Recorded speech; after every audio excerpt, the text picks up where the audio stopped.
안녕하세요. 제가 마련한 수업은 조선시대의 왕자의 그림책이라는 제목입니다.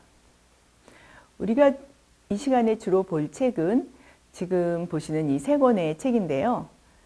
제목은 예원합진이에요. 조선 후기 18세기 영조조 때 제작된 그런 책으로 판단하고 있습니다. 이 책은 일본 나라시에서 이제 전철을 내리면 저런 그 안내 표시를 볼 수 있는데요. 중간에 대화문화관이라고 보이세요? 그래서 여기를 이렇게 걸어가면 이런 아주 훌륭한 그 박물관이 나타납니다. 그래서 이 안에 들어가서 수장고에 있는 이 책을 꺼내서 제가 2번 본 적이 있는데요. 이 책의 내용에 대해서 설명해 드리겠어요. 이 책이 곧 조선시대 왕자가 보았던 그림책입니다. 자, 제목은 예원합진인데요. 약간의 문제는 저렇게 책 앞을 장식하고 제목을 쓰고 한 것이 언제 이루어졌는지는 정확하게는 알 수 없다는 것이고요. 하지만 그 안에 있는 내용들은 조선시대 영조때 이루어진 것이 확실합니다. 책을 펼치면 첫 페이지는 다 저런 식으로 인장이 찍혀 있는데요. 저 인장을 한번 보도록 할게요. 그러니까 도장 같은 거죠. 보시면 요 밑에 있는 걸 먼저 볼게요. 요 밑에 있는 2개의 그 인장은 모든 그 왼쪽 페이지에 글 뒤에 찍혀 있습니다. 저 인장 혹시 그 위에 거는 좀 읽기 어려워도 밑에 거는 한번 읽어보실 수 있지 않아요? 백하라고 적혀 있죠. 이 인장의 주인공은 윤순이라는 그 학자예요. 이분은 그 높은 관료를 지내셨고 학문도 높은데 또한 글씨를 아주 잘 써서 조선시대 그 유명한 명필가 중에 한 사람입니다. 자가 중하고 호는 백하여서 저렇게 백하라는 그 예쁜 인장을 찍고 있는 걸 보실 수가 있겠고요. 여러분 위에도 윤순장이라고 찍혀 있는데 혹시 이렇게 따라가 보실 수 있겠어요? 옛날 도장이에요. 적혀 있는 거고요. 여러분들이 인터넷 구글이나 네이버에 들어가서 윤순, 백하윤순을 누르면은 저렇게 많은 글씨들이 뜨는데요. 저것들이 다 백하윤순이 남긴 명필들입니다. 조선 후기에 아주 명필이셨는데 초서도 아주 잘 썼어요. 근데 이 책에서는 되게 그 반듯한 글자로 적어 놓고 있습니다. 저 위에 있는 인장을 이제 보도록 할게요. 저 인장은 새 책의 첫 페이지에만 찍혀 있어요. 아까 백하윤순의 인장은 모든 왼쪽 페이지에 찍혀 있는 거랑은 좀 다르게 저 인장은 좀 더 크고 그 첫 페이지에만 이렇게 찍혀 있는 걸 볼 수 있어서 말하자면 왼쪽에 있는 인장은 글씨를 쓸 때마다 적었던 것이고 찍었던 것이고요. 오른쪽에 있는 인장은 누군가가 책의 첫 페이지에 찍었던 거예요.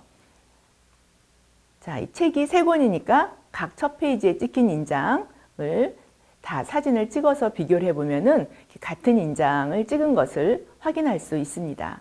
누가 저렇게 도장을 찍었을까요? 읽어보면은 서향각이라고 왼편에 큰 인장이 있고 오른편에는 만천, 명월, 주인옹이라고 하는 인장이 찍혀 있는데요. 이 인장들은 모두 정조가 사용했던 내용의 인장들이어서 정조가 어린 시절에 보았던 그 책에 찍은 인장이 아닐까. 그리고 이 책은 서향각에 소장되었던 책이 아니었을까 우리가 추정을 해볼 수 있습니다. 참고로 대화문화관 학예실에서는 이 책이 어떻게 입수되었는지 정확한 정보는 없다고 합니다. 그래서 우리가 이제 그 책에 찍혀져 있는 인장 4방을 살펴보았어요. 이 책에는 이러한 이야기들이 실려 있는데요. 여러분들이 지금 제가 한글로 앞에 이렇게 쭉 달아놓은 걸 보시면서 약간 저게 다 뭘까? 하나도 모르겠네. 이런 생각이 좀 드실 텐데요. 저 4글자의 그 제목들에는 주인공이 들어있는 경우가 있어요. 제가 지금 빨갛게 마크한 이 이름들이에요. 다 이거는 인명입니다. 여러분들이 보시면은 부열, 태공, 준, 황양, 소보, 장수, 인포 아마 여기에 있는 이름들 중에 한 두 두 분의 이름이라도 여러분들이 아신다면 꽤 아시는 텐데 아마 뭐 제 생각에 뭐 두보라든지 글쎄요 구양수 이런 이름은 들어보셨을 것 같은데요. 참고로 장수는 장자고요. 태공은 우리가 많이 들어본 강태공입니다. 네, 근데 여러분들께서 이런 이름들을 하나도 모르고 있다는 게 좀 의아하실 수도 있을 텐데요. 조선시대 왕자가 봤던 그림책에 등장하는 이름들을 우리는 하나도 모른단 말인가. 하지만 저 그림책을 열심히 보았던 정조임금이나 윤승과 같은 학자에게 이러한 제목 사람을 아느냐고 물으면은 그들은 또 눈이 동그래져서 전혀 모른다고 할 거예요. 말하자면 우리는 어떠한 배울 만한 위인의 목록, 리스트가 조선시대와 지금이 굉장히 다르다는 거를 이제 아실 수 있을 텐데요. 근대기에 그 패러다임이 바뀌면서 우리에게는 훌륭한 사람들의 이름이 서양인과 또 민족적인 우리나라 사람들로 완전히 바뀌어 있다면, 네, 이렇게요. 여러분들은 아마 지금 이 책에 적혀 있는 저분들은 다 잘 알고 계시죠? 저분들이 무슨 일을 했는지, 어떤 유명한 일화를 남겼는지 대략 알고 계실 거라고 생각이 들어요. 바로 이러한 인물들이 조선시대에 여러분들이 알고 있는 나이팅게일이나 링컨 같은 그런 인물들이었다라고 이제 생각을 하시면은 좀 마음을 놓고 친근하게 다가가실 수 있을 것 같습니다. 첫 번째 이야기, 우리가 펼쳐봤던 첫 번째 페이지의 제목은 이윤경신이고요. 이것은 풀자면 이윤이 유신의 밭에서 밭을 갈다 이러한 내용이에요. 조선시대 사람들은 이윤이 밭을 갈다라고 하는 말이 무슨 말인지 다 알아들었습니다. 그림을 보시면 자, 이윤이 밭을 간다고 했으니 저 인물 중에 이윤, 주인공 이윤이 누구인지 금세 알아볼 수 있겠죠? 저기 허름한 옷을 입고 농사 일을 하고 있는 분이 이윤이고 옆에 있는 두 사람은 왕이 보낸 그 신하와 또 뭔가 그 물건을 들고 이렇게 쫓아온 그 신하의 신하를 보실 수 있는데요. 이 이야기는 여러분들 요순시대란 말 들어보셨죠? 그 요순시대가 이제 지나가고 또 탕왕, 나라 시대에 그 은나라죠. 은나라 시대에 탕왕이 이제 이윤이라는 사람이 훌륭한 사람이라고 생각을 해서 이윤을 그 신하로 맞아들이기 위해서 출사를 권하는 그런 이야기가 나오고 있어요. 근데 이윤이 처음에는 원치 않죠. 출사하는 것을. 여러분들이 지금 이런 것을 읽으면 어떤 느낌이 드실지 모르겠는데 지금은 여러분들이 공부를 하고 또 대학에 가는 것이 중요하고 또 직장을 갖는 것이 너무 어렵고 중요해서 거기에 다들 이렇게 몰두해 있을 텐데요. 지금 이런 경우는 어떠한 것에 약간 비교를 하면 좋으냐면 여러분들이 공부도 다 하시고 또 어느 정도 뭐 직위에 올라가셔서 나이가 좀 들었는데 나라에서 장관직을 좀 맡아달라, 뭐 어떠한 뭐 대학의 총장직을 맡아달라, 뭐 이러한 권유를 받았다면 어떻게 할 것인가, 뭐 이런 것을 생각해 보시면 좋아요. 혹은 학급에서 반장 일을 하게 된다든지, 혹은 대학에서 그 학생들을 대표해서 무슨 과대표 이런 것을 할 때도 마찬가지죠. 뭔가 그 남을 위해서 그 어떤 일을 해야 되는 그런 상황인데요. 그것이 명예이기도 하지만 또 중요한 일이죠. 이제 이런 상황입니다. 그래서 이윤이 자신은 밭을 가면서 즐겁게 살고 있는데 자꾸 나더러 나와서 무슨 일을 하라고 하니 생각을 바꿉니다. 내가 밭에 머물며 그것으로 요순의 도를 즐기는 것이 우리 임금님을 요순의 군자로 만드는 것만 어찌 같겠는가. 이렇게 생각을 하고 출사를 한다는 내용이에요. 그리고 이러한 이윤의 태도가 아주 훌륭하다고 생각해서 맹자가 그의 그 제자들에게 이윤은 이제 참 훌륭한 사람이고 우리가 배울 만한 사람이다라는 이야기를 이렇게 하게 됩니다. 네, 이건 이제 맹자가 이윤을 칭송한 말이고요. 제가 여러분들과 좀 더 얘기를 나눠보고 싶은 거는요. 일단 배경은 이래요. 아까 은나라의 탕왕이 이윤을 신하로 맞아들였는데 이윤을 이제 맞아들이는 상황이죠. 근데 이제 태갑이라는 어린 후손이 왕에 오르게 됐어요. 근데 태갑은 너무 버릇이 없고 그 왕의 자질이 부족했어요. 그래서 이윤이 태갑을 3년 동안 공부를 시켜서 왕에 오르게끔 이렇게 도와주는 일을 합니다. 태갑이 왕에 올랐을 때 이윤이 이제 태갑을 가르치는 글들이 있는데요. 이런 글들은 여러분들이 조금 기억을 해두시면은 나중에 도움이 될 거라고 생각이 드는데요. 우선은 이런 글이 있어요. 태갑에게 높은 데를 오를 때는 아래로부터 시작하는 것과 같이 하시고 먼 데를 나갈 때는 가까운 데서 시작하는 것과 같이 하십시오 라고 가르칩니다. 이것은 무슨 일을 해나갈 때에 그 일이 어느 정도 진행되고 있을 때 반드시 처음 시작할 때 그 마음을 잊지 말아라 라고 하는 그러한 가르침으로 초심을 지키라는데 그러한 그 핵심이 있는 가르침입니다. 이거는 어떠세요? 백성들은 특정한 사람을 좀처럼 존경하지 않습니다. 인을 갖춘 사람인 것을 알면 우러러 그리워합니다. 지금 이 말은 이윤이 태갑이라는 왕을 가르치는 말이에요. 왕에게 인을 갖추어서 제대로 존경받으세요 라고 가르치고 있죠. 여러분들은 지금 누구한테 존경을 받을 것에 대해서는 아무 생각을 안 하고 있을 수도 있겠는데요. 여러분들 생각해 보세요. 학교에 선생님을 만나면 인사를 하죠. 그러면 선생님들은 어떻게 생각할까요? 아, 이 학생이 나를 존경하는구나 이렇게 생각하실 수도 있을 거예요. 하지만 여러분들 마음속으로는 별로 존경하지 않는 선생님들도 꽤 있죠. 왜냐하면 그 선생님이 인의 덕을 갖추고 있지 않으면 우리는 존경하지 않기 때문입니다. 이걸 여러분들이 잘 기억해 두시면 훗날 여러분들이 선생님이 되시고 또 누군가의 옷사람이 됐을 적에 다시 기억하실 수 있을 겁니다. 이 말은 어떠세요? 이윤이 한 진짜 그 명언인데요.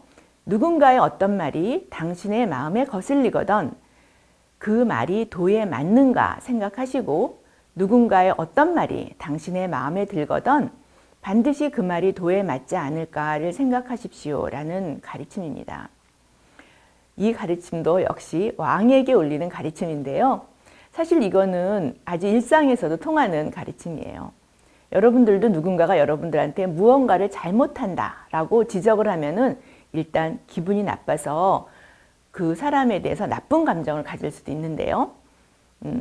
누군가가 당신에게 고칠 것을 이야기하고 당신의 잘못된 점을 이야기할 때 그 말을 더욱 귀 기울여 듣고 그 말 속에 어떠한 이치가 있는가를 반드시 생각하라는 말입니다. 이건 특히 높은 자리에 오를수록 반드시 기억해야 될 말인데요. 네, 한번 생각해 두시고 또 기억해 두시면 좋을 것 같습니다. 사실은 높은 자리에 있는 사람에게 낮은 위치에 있는 사람이 마음에 들지 않는 옳은 말을 하기는 매우 어렵습니다. 그렇기 때문에 더욱 높은 자리에 있는 왕은 이러한 교훈을 귀담아 들어야 되는 겁니다. 이거는 그 조선시대 학자 조식을 기리는 그러한 건물이에요. 남명기념관이라고 지금은 이제 부르고 있고요. 그 안에는 아주 오래전부터 있던 벽화가 있어요. 예, 산천제라는 그 이름의 건물인데요. 벽화에는 이런 그림들이 그려져 있는데요. 소를 타고 가는 인물이 있고 소를 끄는 인물이 있고요. 또 중간에는 할아버지 네 분이 앉아 계신데 사람들은 이 그림이 뭔지 잘 모르고 있더라고요. 근데 이제 예언합진을 공부하고 이 그림을 보면은 이 그림들이 다 예언합진에 나오는 그림들인 걸 알 수 있는데요. 우리는 방금 배웠던 이윤경신이 밭을 가는 이윤경신이 그려진 걸 볼 수 있고 여기에 왜 이러한 그림이 그려졌는가 하는 것은요. 정조왕이 이 남명에게 내린 글 속에서 이 세 사람의 이야기를 합니다. 그래서 그렇기 때문에 왕이 내린 글 속에 등장하는 인물들을 그렸다는 이러한 결론을 추정해 볼 수 있죠. 네, 밭을 가는 인물이지만 마치 농부처럼 보이는 이 인물이지만 많은 교훈을 남긴 그러한 인물이기 때문에 우리 선조들이 그려놓고 생각했었다 이렇게 기억을 하시면 되겠습니다. 네, 우리가 이제 상산사오는 이 수업 시간에 다루게 될 것이고요. 아마 허유, 세인은 시간이 없어서 못 다룰 것 같아요. 우리가 그래서 이윤, 경신의 이야기를 보았습니다. 두 번째 이야기를 살펴볼게요. 여러분들한테 들려드릴 만한 이야기 중에 하나가 이교수리라는 그런 이야기인데요. 여기에는 지금 주인공의 이름이 나오지 않고요. 흙다리에서 집신을 드리다 라고 제목이 돼 있어요. 오른편에 한 서너 줄쯤에 보면 이교술이라고 돼 있고 주인공 이름은 장량이라고 돼 있죠. 네. 밑에 양기성이라고 적어 놓은 것은 그림을 그린 화원아가 이름입니다. 화면 안에 적혀 있어요. 양기성이라고. 네, 저 그림을 확대시켜 보면은 한 노인이 지팡이를 들고 한쪽 다리를 이렇게 들고 있는데요. 잘 보이시나요? 그리고 그 밑에는 한 젊은 청년이 공손히 두 손을 이렇게 올려서 앉아 있는 모습이 보이는데 이 청년이 바로 장량 혹은 장자방이라고 불리는 인물이에요. 지금 보여드리는 이 책은 서울대학교의 그 옛 고서들, 조선시대 왕실에서 전해지는 왕실 도서관, 규장각 그 책들을 가지고 있는데 그 중에 보관되고 있는 상강행실도 상당히 고본입니다. 상강행실도는 세종대 만들어졌고요.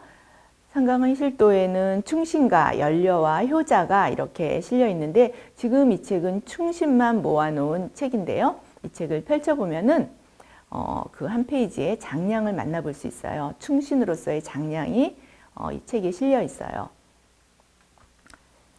장량이란 이름 보이시죠? 이 책에서는 그 다음 페이지를 넘기면은 장량의 이야기가 쭉 적혀 있고요. 다시 앞 페이지를 넘기면은 그 장량의 그림을 볼 수 있으니까 그림을 먼저 보고 글을 읽는 이러한 시스템인데요. 우리가 지금 보는 예언합진도 마찬가지예요. 왜냐하면 옛날 분들은 오른쪽 페이지를 먼저 보고 그리고 왼쪽 페이지를 보았습니다. 책도 그렇게 넘어가고요. 여기서 그 장량을 여러분들한테 조금 친숙하게 알려드리기 위해서 이 메인 그 이미지를 좀 확대시켜서 디테일을 보여드릴게요. 저게 무슨 그림이냐면요. 장량은요, 진시 황제 아시죠, 여러분들? 진시황이 그 천하통일을 했잖아요. 그 천하통일을 하면서 참 무리가 많았죠. 그러면서 많은 그 소수 어떤 국가들이 이제 거기에 통합되는 이런 과정을 거칠 적에 저 장량이라고 하는 사람은요, 대한민국 할 적에 그 한나라 사람이었는데 작은 나라였죠. 근데 그 자신의 그 나라가 진시황한테 복속이 돼서 진시황을 원수로 생각하고 있었어요. 그래서 장량은 진시황을 암살을 하려고 자신의 돈을 다 모아서 그 힘이 센 사람을 사서 진시황을 죽이려고 이렇게 마음을 먹었죠. 그래서 굉장히 기계가 높은 인물인 걸 알 수가 있어요. 그리고 자신의 집안을 다시 일으키고 싶은 이런 아주 그 용기가 있는 인물이었던 거죠. 근데 지금 진시황의 마차가 지나갈 적에 진시황의 마차를 때려 부수려고 준비를 하고 기다리는데 진시황의 마차가 3대가 지나가는 거예요. 똑같은 마차가. 말하자면 진시황이 자신의 안전을 위해서 자신이 탄 마차와 똑같은 2개의 마차와 함께 이렇게 진행을 하고 있었던 거죠. 그 중에 하나만이 진시황이 탄 마차인데 그것을 알아보긴 너무 힘들었겠죠. 그 힘센 사람은 진시황이 타지 않은 빈 마차를 깨부셨습니다. 진시황은 정말 죽을 고비를 넘기고 살아났고요. 장량은 모처럼의 계획이 실패해서 몹시 속상했겠죠. 그러한 장량이 자신이 무슨 일을 할까 고민을 하다가 장자방이 없으면 항고조도 없다. 그런 말 들어보셨을지 모르겠는데요. 한나라가 그러니까 진한 시대라고 하잖아요. 진시황의 시대는 그다지 길지 못했어요. 그 진나라를 한나라가 다시 이제 통일을 하게 되는데 그때 그 책략가로서 아주 지대한 역할을 하게 됩니다. 결국 원수를 갚았죠. 네, 진시황의 나라를 없애두었으니까요. 장량은 근데 지금 저기서 무엇을 하고 있을까요? 그러한 그 기계가 높은 장량이 왜 저렇게 무릎을 구부리고 있을까요? 또 보니 저 할아버지는 맨발을 내밀고 있고요. 가만히 보니까 장량은 집신을 들고 있어요. 저 사연은 왼편 글에 적혀 있고요. 저 왼편의 글은 중국의 역사서인 사기에 적혀 있는 글입니다. 그 내용을 읽어보면 이렇습니다. 장량이 길을 걷고 있는데 웬 노인이 나타나서 신발을 뚝 이교 아래로, 이교는 흑달이란 뜻이에요. 떨어뜨리고 자기 신발을 가져오라고 시켰죠. 여러분이라면 어떻게 하겠어요? 장량은 화가 났어요. 노인을 때려주고 싶을 만큼 화가 났지만 노인인 것을 알고 내려가서 신발을 가져다 드립니다. 그러자 노인이 신겨달라고 요구를 합니다. 장량이 그렇게 했다고 합니다.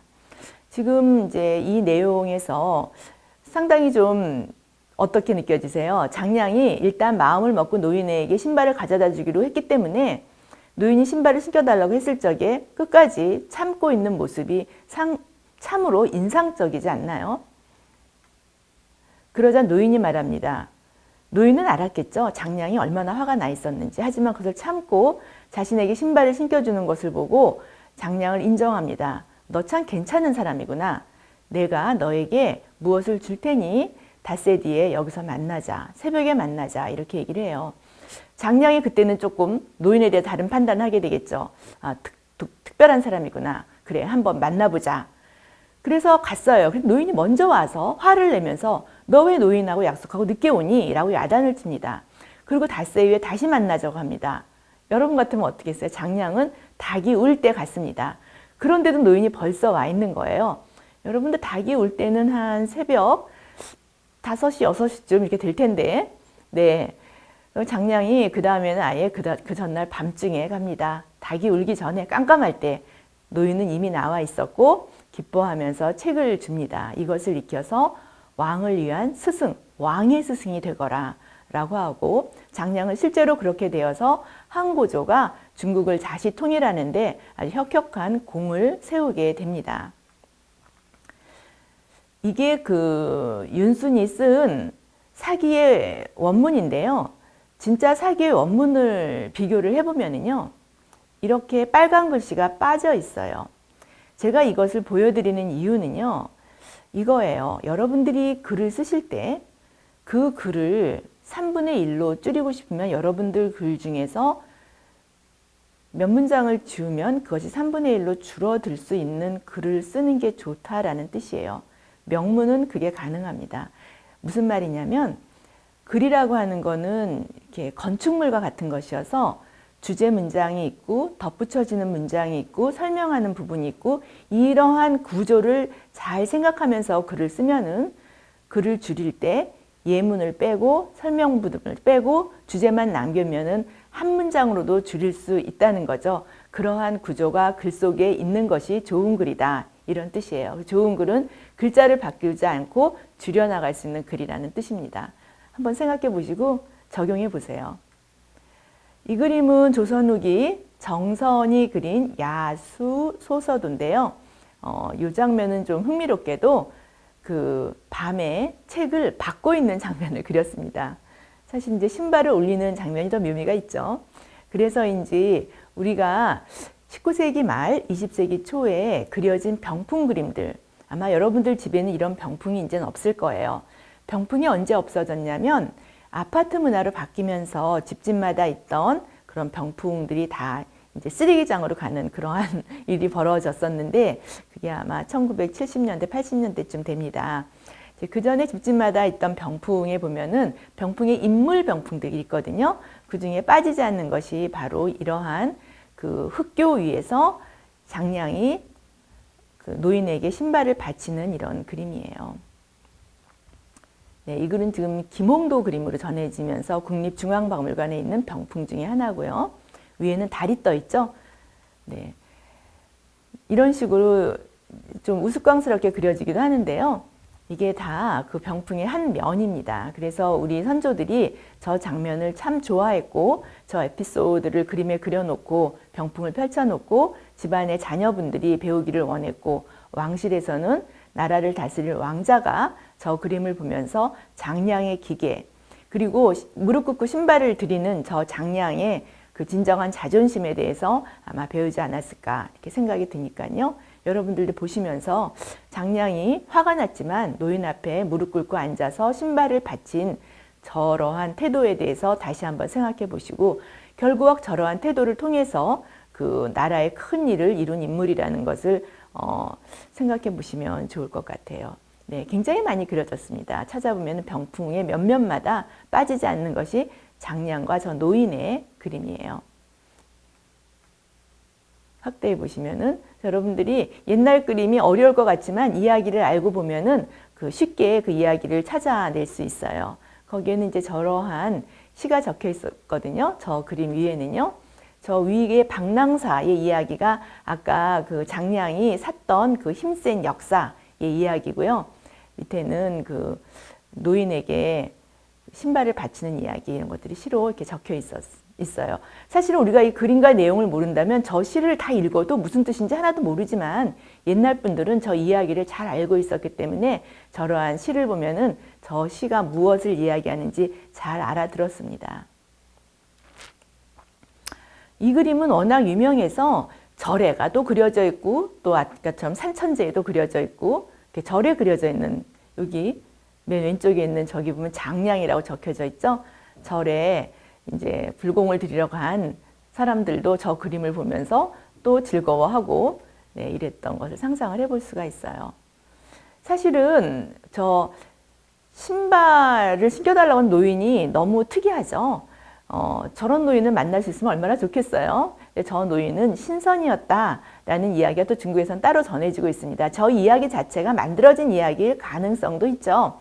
저 노인이 죽고 나서 그렇게 말하죠. 나는 원래 돌이야. 누런 돌이야. 네가 어느 날 어디서 누런 돌을 보거든 난 줄 알아라 라고 이야기를 하고 사라졌다고 사기에 기록이 되어 있습니다. 저 노인은 황석공이라는 신선의 계열에 놓고 있어요. 이어서 들려드릴 이야기는 상산사호입니다. 상산사호는 상산의 4명의 하얀 노인 이런 뜻이에요. 제가 지금 한자를 안 넣었는데 호자는 하얗다는 뜻입니다. 사는 넉사고요.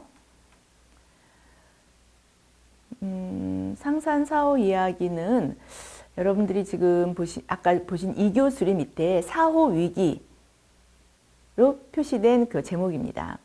사호가 4명의 노인이고요. 위기는 바둑을 둔다는 뜻입니다.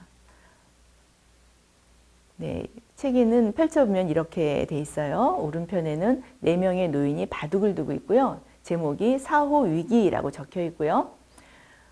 왼편에는 그 윤순의 글씨로 사호가 쓴 시가 이렇게 적혀 있어요. 자, 노인들은 지금 바둑을 두고 계신데요. 네, 어떻게 보이세요? 옆에 있는 시를 읽어보면요.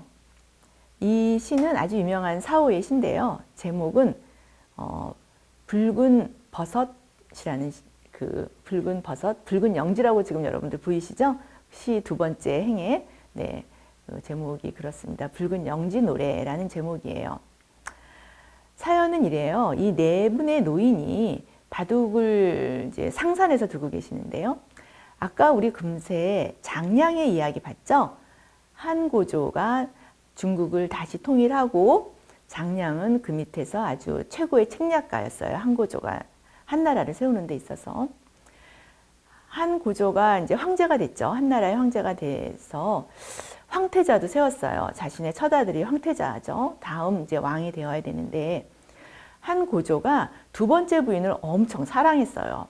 그래서 두 번째 부인이 낳은 아들을 황태자로 세우려고 마음을 먹었습니다. 그러니 장량을 비롯해서 모든 한나라의 그 관료들이 큰 걱정에 빠졌습니다. 나라가 서자마자 기강을 잡아야 되는데 나라가 서자마자 첫 부인의 황태자를 내려놓고 두 번째 부인의 아들을 황태자로 세우는 이러한 일은 합당하지가 못하다라고 우려를 했지만 어느 누구도 그 황제에게 가서 마음을 고치시라고 말을 하지를 못했어요. 장량 정도의 기량이 있는 사람이라면 황태자의 그를 바꾸려고 하는 한나라 황제죠. 황제의 마음을 바꿔줄 수 있지 않을까 사람들이 기대를 했지만 장량도 자신이 직접 이야기해서는 황제가 마음을 쉽게 바꿀 수 있지 않다는 것을 알고 있었어요. 이제 그런 상황에서 벌어진 일인데요. 그래도 항고조는 말이에요. 저 산에 사는 훌륭한 현자 4명의 사후에 대해서 존경하는 마음이 있었거든요. 그래서 항고조가 이들에게 그 메시지를 보냈어요. 당신들을 황실의 저녁 식사에 초대할 테니 한번 내려오세요. 여러분은 청와대에서 전화가 와서 저녁 식사 와서 하세요라고 하면은 대통령이 조금 마음에 안 들어도 청와대 구경도 하고 으쓱하는 기분에 가지 않겠어요? 그거를 거절하기는 쉽지 않을 것 같은데요. 지금 저 4명의 노인은 거절의 메시지를 보냅니다. 그게 이 시예요. 황제에게 거절의 메시지를 이렇게 보내는 거예요. 여기 붉은 영지 있고요. 이거 먹으면 배 안 고파요.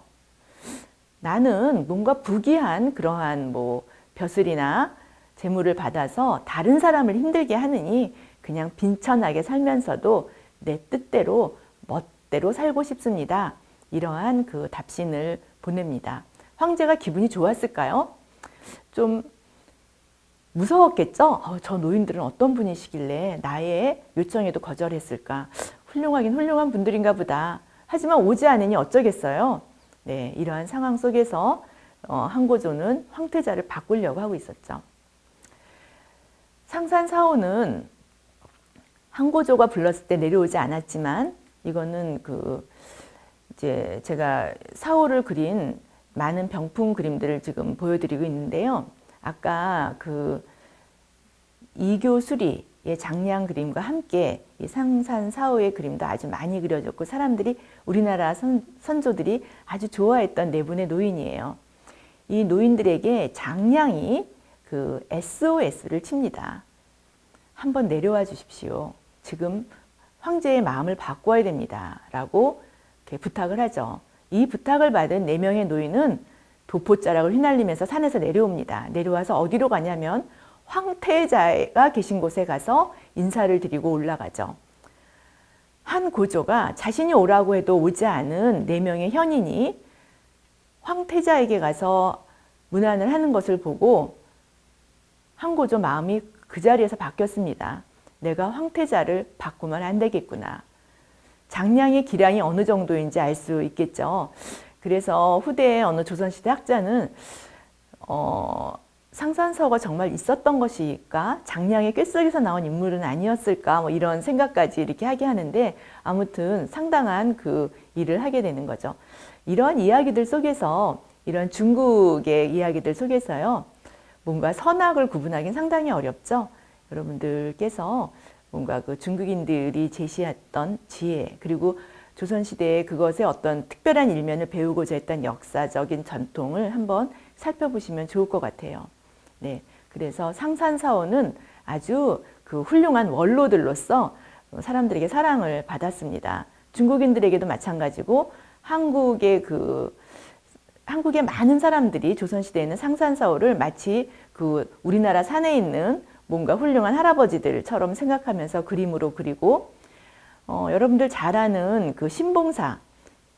신봉사가 장림 잔치에 갈 적에 산을 넘어가는데요. 그 부르는 노래 구절에 보면은 산에 가다 상산사호 만나서 같이 놀면 상산오호가 되겠네 라고 이런 노래 구절이 나옵니다. 그렇게 우리에게 친숙했던 그 노인들이기도 합니다. 보면은 이러한 우스꽝스러운 그림 속에서도 노인들 4분이 바둑을 두는 모습이 그려져 있는데요. 여기서 한 가지 유의할 것은요. 바둑을 두는 걸 좋아하지는 않았습니다. 우리 선조들이. 지금 노인들은 시간을 보내고 있는 겁니다. 산에서. 네. 바둑이라고 하는 거는 워낙 시간이 많이 걸리는 일이라 두다가 한 노인은 이렇게 잠을 자고 있는 그런 모습으로도 많이 그려졌습니다. 여기도 한 노인이 자고 있죠. 산천제 벽화에 그려져 있는 상산사호 다시 보시고 계십니다. 네, 한 노인은 잠이 들었어요. 우리나라에서 특별히 그려지던 방법이었어요. 이것은 여러분들이 아마 고등학교 과정을 거치신 분들이라면은 우리나라 최초의 소설 구운몽에 대해서 학습을 하셨을 텐데 이 구운몽이 그림으로 아주 많이 그려져요. 구운몽의 이야기가 지금 보시는 것이 구운몽 병풍인데요. 밑에 보시면은 좀 크게 제가 확대해 놓은 데서는 성진이란 스님이 그 다리 위에서 만나는 저 장면이 그려져 있고요. 저 장면에 아무 상관이 없는 상산사오가 산속에 지금 앉아 있는 게 보이세요? 이렇게 그 상산사오는 곳곳에 심청전에도 들어가고 구우몽에도 들어가고 이렇게 우리가 아주 친숙하게 생각했던 노인들인데 여러분들은 모르시는 분들이 더 많을 것 같아요. 네, 상산사오 이야기 여기도 보이시죠? 미나 그림에도 있고요. 또 상산사오 그림을 그려서 벽에 붙여두었었다 하는 것을 옥단춘전이라는 그 소설의 한 그 묘사에서 볼 수가 있는데요. 실제로 그 파리 김해동양박물관에 지금 소장되고 있는 저 그림은 우리나라 집에 붙어져 있던 그림을 띄어서 간 것이라고 합니다. 보시면은 상산사오 맞죠? 4명의 노인이 네, 바둑을 두고 있어요. 이거는 한자를 읽으실 수 있겠나요? 오른쪽에서 왼쪽으로 윗줄부터 읽으면 효제, 충신, 예의, 염치. 옛날 분들은 이 4글자를 크게 써서 병풍으로 만들어서 집에 펼쳐두는 문화가 거의 전국적으로 이렇게 유행을 했었습니다. 다 배울 만한 덕목인데요. 그 중에 참 멋진 덕목이 미들 신자입니다. 이 미들 신자 맨 밑에 그 입구 안에 들어가는 저 그림은 항상 상산사오에 바둑 두는 모습이었어요. 이제 저러한 글씨들 속에 이야기들이 보시면은 지금 저 입구자 밑에는 다 그 아주 재미있게 바둑판의 네모를 안에다 배치를 시켜서 상산사오 할아버지의 모습을 정확하게 그려놓은 것을 볼 수 있죠. 현재는 지금 이러한 그 문자도 중에 글씨 안에 그림을 넣어서 만든 이 문자도가 조선시대 왕실에서부터 만들어진 것으로 생각하고 있고요. 아까 말씀드린 그 서울대학교 규장각 도서관에도 이 글자 그림들이 이렇게 소장되어 있습니다. 그 다음으로는 황향선침에 대해서 말씀을 드릴게요. 제목을 보시면 황향, 이게 사람 이름이에요. 황향이 선침, 부채 선자고요. 침은 그 여러분들이 침자를 침상이라든지 또는 뭐 동침하다 할 때 침, 벽의 침자입니다. 황향선침. 전에 우스갯소리로 도서관에서 한 테이블 위에서 같이 머리를 수그리고 이렇게 책 보다가 잠을 자면은 동침을 했다. 뭐 이러한 재밌는 그런 이야기들 하고 그랬는데 동침은 아무튼 벽에를 같이 하다 그런 뜻이에요. 네, 이제 부채질을 한다는데 벽에를 왜 부채질 할까요? 잠자리를 부채질하는 뜻이에요. 예언합진 책을 펼치면은 저 부채로 잠자리를 부채질하고 있는 그림이 보이시죠?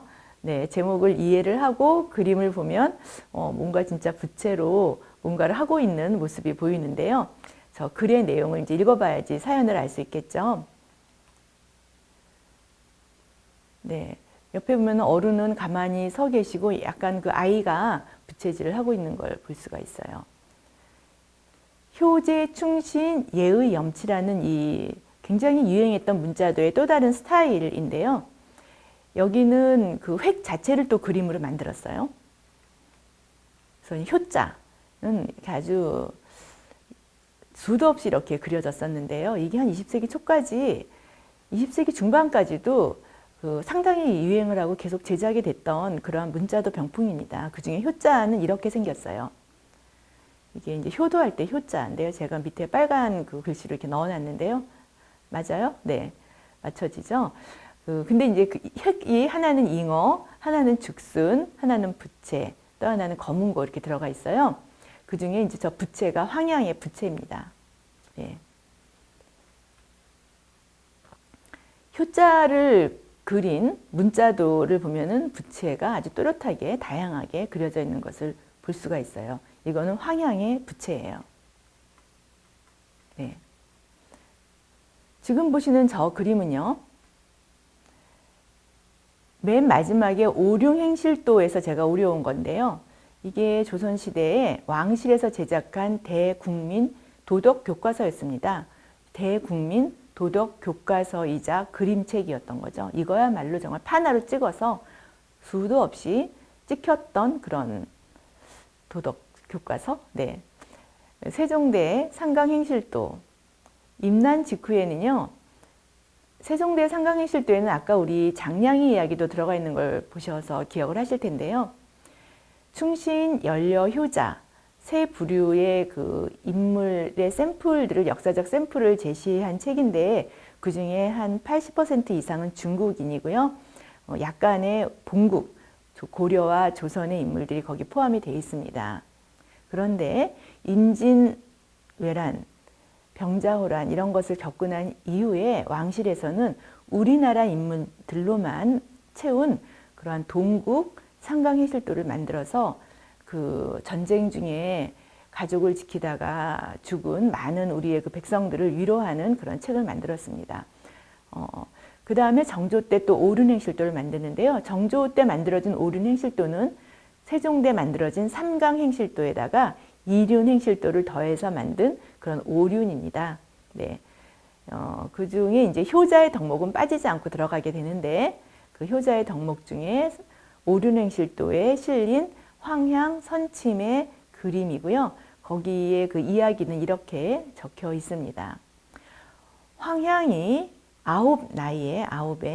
아홉일 적에 어미를 잃고 슬퍼 죽은 다시 다회원을 마을 사람들이 효도라 일컫더니 혼자 아비에게 효도하여 여름이면 벽에와 돗자리를 부채로 붙이고 겨울이면 제 몸으로 이불을 따뜻하게 하더니 자 이런 뜻이에요. 조선 후기 한글말도 우리가 읽기 상당히 어렵죠. 여러분들이 아마 국어 시간에 고문을 배운다면 저런 글들을 조금은 배우시게 될 텐데 지금 황현이라는 인물이 무엇을 하고 있는지 대충 알아들을 수 있겠죠. 9살 때 어머니를 잃었어요. 그리고 아버지를 혼자 모시게 되는데 아버님의 잠자리를 보살피는 내용이에요. 여름에는 이부자리를 시원하게 부채질 해드리고 겨울이 되면 자기 몸으로 먼저 이불을 따뜻하게 해드려서 주무실 수 있게 했다는 뜻이에요. 사실은 그 상강행실도의 효자들 이야기를 보면은요, 저 정도 행위는 아무것도 아니거든요. 예컨대 아버님이 편찮으시면은 손가락을 잘라서 피를 드린다든지, 다리를 잘라서 삶아 드린다든지, 혹은 남편이 죽으면 자기 코를 잘라서 못생기게 만들어서 시집을 안 간다든지, 이러한 식의 온갖 그 좀 그로테스크한 신체를 상해시키는 이러한 그 행위들이 많이 나오는데 지금 저거는 그저 부채질하고 따뜻하게 하는 정도지만 사실은 그 왕실에서 혹은 또 권력자에게 주변 가족을 보살피는 저러한 따뜻한 그런 배려의 마음이 오히려 감동적이어서 황양의 이야기는 상당히 오랫동안 그 회자되었고요. 특히 중국에서도 황양을 꾸준히 좋아해서 그 교과서에도 실리고 이런 것을 볼 수가 있습니다. 그래서 저 황양의 이미지는 저렇게 아버지는 편안하게 앉아 계시고 어린 아들이 부채질을 하고 있는 저런 모습으로 수없이 이제 그려지게 되는데요. 네, 그래서 이 책에도 황양의 모습이 이렇게 그려져 있습니다. 사실 그림이 너무 예뻐요. 황양은 집이 굉장히 가난했다고 하는데 지금 저 그림 속에서는 너무나 아름다운 누각이 이렇게 그려져 있어요. 예. 제가 이제 좀 재밌게 말씀드리자면 저 부채는 깃털 부채죠. 사실 황양의 부채가 저렇게 좋은 깃털 부채는 아니었을 거예요. 저 깃털 부채는 누구의 부채인지 아세요? 제갈량의 부채입니다. 제갈량은 언제나 깃털 부채와 이렇게 구름같이 생긴 와룡 모자를 쓰고 등장을 하죠. 제갈공명이요. 예. 제갈공명이 트레이드마크 같이 부채인데요. 사람들이 그 이쁜 부채를 그리고 싶은 마음에 제갈량의 부채를 그려놓은 것을 볼 수 있고요. 그 외에 그럼 잉어랑 죽순과 검은고는 무엇이냐? 간단히 말씀드리면 네. 잉어는요. 죽순부터 말씀을 드릴게요. 맹종읍죽이라고 하는 제목이 상강행실도에도 실려있고 오륜행실도에도 실려있어요. 여러분들 지금 보시는 화면의 왼편은 상강행실도 스타일의 화면이고요. 오른편에 보시는 것은 오륜행실도의 화면이에요. 상강행실도는 굉장히 많이 재판이 나왔기 때문에 지금 왼편에 보시는 저 그림은 세종대 판본은 아닙니다. 그런 뜻이에요. 그래서 스타일이라고 제가 말씀을 드린 거고요. 상강행실도는 여러 가지 이야기를 그리고 있다면 그 정조대 만들어진 오륜행실도에는 한 가지 이야기에 포커스를 두어서 그리고 있다는 좀 차이가 있어요. 오륜행실도의 특징입니다. 좀 회화적으로 변했죠. 이야기 위주에서. 저 맹종이라고 하는 사람은 이제 중국 사람이고요. 삼국시대 오나라 사람이라고 되어 있죠. 이분이 어려서 계모를 모시는데요. 자기 친엄마도 아니고 이제 계모인데, 계모가 겨울에 추워서 따뜻한 따뜻한 그 죽을 먹고 싶다고 하는 거예요. 근데 여러분, 죽순이라고 하는 거는 그 겨울에 얻을 수가 없는 것이었죠. 그래서 그 맹종이 어머님이 죽순을 드시고 싶다는데, 죽순은 대나무의 순이에요. 그러니까는 날씨가 따뜻해야지 올라오는 거잖아요. 근데 추운 겨울에 죽순이 어디 있겠어요. 그래서 대나무 밭에 가서 엉엉 울었어요. 아무리 찾아도 죽순이 없으니까. 그러자 갑자기 죽순이 쑥쑥 대나무 밭에서 올라왔다. 기적이죠. 하늘의 감동에 의해서. 혹은 몰라요. 그 맹종이 눈물 때문에 따뜻해서 올라왔는지 죽순이 올라와서 그 죽순으로 어머니에게 국을 끓여드렸다라는 이야기입니다. 그건 그림으로 많이 그려졌어요. 네, 이렇게 대나무 숲에서 울고 있는 저 인물이 죽순을 구하는 맹종이고요. 그 다음에 그 잉어는 이거예요. 잉어, 통통한 저 잉어는요, 왕상이라고 하는 인물을 또 계모를 모시고 있는데, 계모가 왕상한테 참 못되게 했거든요. 근데도 그 계모가 시키는 걸 다 합니다. 다 하는데 겨울에 또 이 계모도 잉어탕이 먹고 싶다고 하시는 거예요. 근데 꽁꽁 얼은 그 강물에서 잉어를 어떻게 잡아옵니까? 그래도 왕상이 도끼를 가지고 그 잉어를 잡으러 강에 가죠. 그랬더니 저절로 냇물이 갈라지면서 잉어 2마리가 튀어나왔다. 이것도 역시 효성의 하늘이 감동한 이야기로 이렇게 전해지고 있는 이야기인데요. 중국 진나라 이야기로 이렇게 전하고 있습니다. 이것도 사람들에게 감동을 주어서 그림으로 많이 그려졌어요. 여러분들은 아마 뭐 효도를 해야겠다는 걸 어떻게 생각하시는지 모르겠지만, 세종의 뜻은 그거였어요. 지극한 효자의 모습을 수십 명을 보고 또 보다 보면은 마음속에 부끄러운 마음이 일 것이다. 그리고 나도 한 번쯤 이런 효도를 해보고 싶다라고 생각을 하게 될 것이고, 그렇게 되는 것이 곧 백성들을 교화하는 것이다 라고 생각을 해서 조선 왕실에서는 이러한 그림책을 수없이 만들어서 제작을 합니다. 조선 왕실의 정책은 그래도 성공적이었다고 저는 생각이 드는데요. 여러분들 요즘 드라마에서 그 주인공 캐릭터의 매력은 어디에 있나요? 적어도 조선시대 드라마, 조선시대 소설, 심청전, 춘향전 등의 주인공의 매력은 바로 연려라든지 효녀라든지 하는 그 덕목의 매력 포인트가 있었다는 것은 그 왕실의 교화 작업이 상당히 성공했다는 거고, 그 영향이 아직까지도 우리 사회에 미치고 있다고 이렇게 할 수 있습니다. 예, 중국 사회에서 굉장히 부러워하는 것 중에 하나인데요. 조선시대 흔적이 지금까지 남아있는 거죠. 이 정도의 효도를 하기는 너무나 어렵지만, 또 효도에 대한 어떤 사람들의 좋은 생각, 해야 된다는 생각. 네, 이게 이제 조선시대까지 이런 그림들이 누구나 보면은, 겨울에 잡아온 저 왕상의 잉어, 또 겨울에 뜯어온 맹종의 죽, 또 항상 부채질을 한 황양의 부채. 저 검은고는 요순시대 순임금의 검은고인데요. 요순시대의 요임금이 순임금에게 왕자를 내줄 적에 순임금이 그 효자였다는데 근거해서 왕자를 내주게 돼요. 네, 사람을 뽑는 근거를 효로 잡았다는 게 흥미롭죠. 그 검은고는 순임금의 검은고입니다. 그래서 저것도 역시 효를 뜻하게 됩니다. 저렇게 그 문자도의 그림 속에 있는 모든 그 요소들은요, 그런 옛날 이야기들을 담고 있어요. 여러분들 궁금하시면 이렇게 한번 찾아보시기 바랍니다. 그래서 오늘은 황량의 부채가 예원 합진에 실려있기 때문에 여러분들에게 보여드렸고요. 그 다음으로 양진의 이야기를 말씀드릴게요. 네, 양진 각금, 양진이 황금을 물리치다라는 이야기입니다. 간단한 이야기지만 이것도 기억해 두시면 여러분들이 이 다음에 혹은 지금도 이렇게 생각을 해서 생활에 실천할 수 있는 아주 기묘한 덕목이에요. 이야기는 이렇습니다. 지금 보시면은 한 인물이 손을 번쩍 들어서 하늘을 가리키고 있는데요. 저 장면을 좀 보면은 테이블 위에 뭔가 놓여져 있고요. 저게 황금이에요. 황금. 와, 저 금이 지금 금값이 올라서 시가가 상당히 나갈 것 같은 금인데요. 저 금을 테이블에 이렇게 올려놓고 두 인물이 무엇인가를 하고 있죠. 양진은 주인공이고요. 지금 저 금을 품고 온 사람은 그 읍의 령이에요. 사연은 이렇습니다. 양진이 저 령이 사또가 되도록 추천을 해준 인물이에요. 그러니까 저 읍의 령은 양진이 마침 자신의 마을에 왔을 적에 양진에게 고맙다는 인사를 당연히 해야겠죠. 인사가 좀 거했어요. 커다란 황금을 품고 그것도 밤에 온 거예요. 그리고 말하죠. 지금 어두운 밤이라서요. 아는 사람이 아무도 없어요. 그러니까 양진이 황금을 보면서 이렇게 말합니다. 하늘이 알고 귀신이 알고 내가 알고 그대가 안다.